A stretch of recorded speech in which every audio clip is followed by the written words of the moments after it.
The man flung open the door of the plane. I got up from my seat and approached the open hatch. With a smile and a nod, the man motioned me to jump. I looked around the rickety plane for the final time.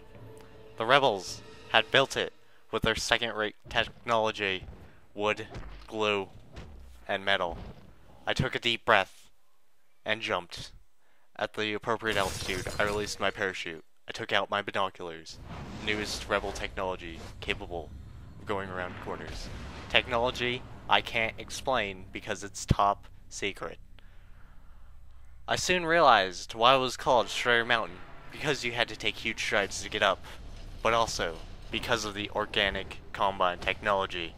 The gate releasing the Striders led to a small balcony, which contained two combine soldiers who were cleverly disguised as rebels in an effort to trick me.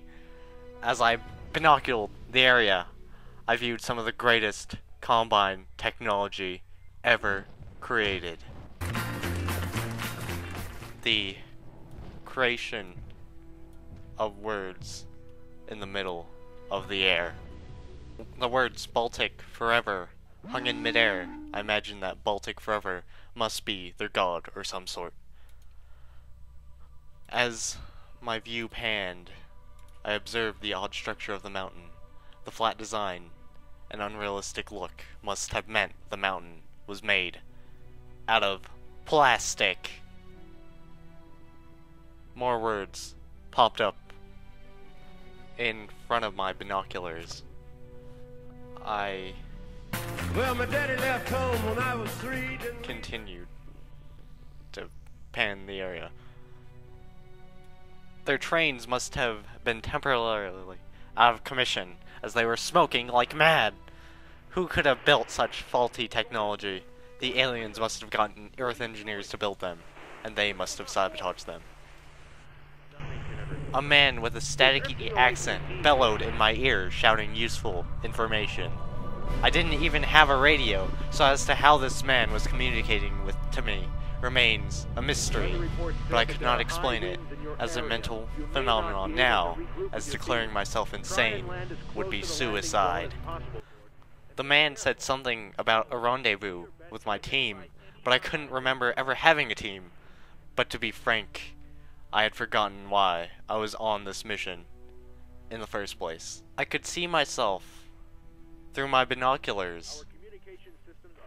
I had realized my parachute was oddly bright and I would surely be spotted. Very much to my ma and me, except this old guitar and an empty bottle of booze. Now I don't blame him cause he run and hid, but the meanest thing that my daddy ever did was before he left, he went and named me Sue.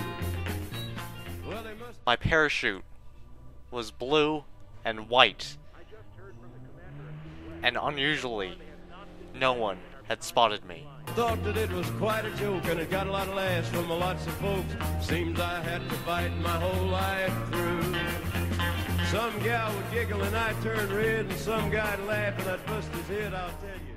In an effort to fall faster, I threw down all my weapons. I thought it would land below me, but instead it fell all the way down the chasm. Life ain't easy for a boy named Sue. Well, I grew up quick and I grew up... The wood broke below me without any force acting upon it, as if it were my destiny that I fall through it. I was alone. The mission had started, and I knew the danger of it. I took out my Strider Mountain ice pick and shoved it up my bumhole.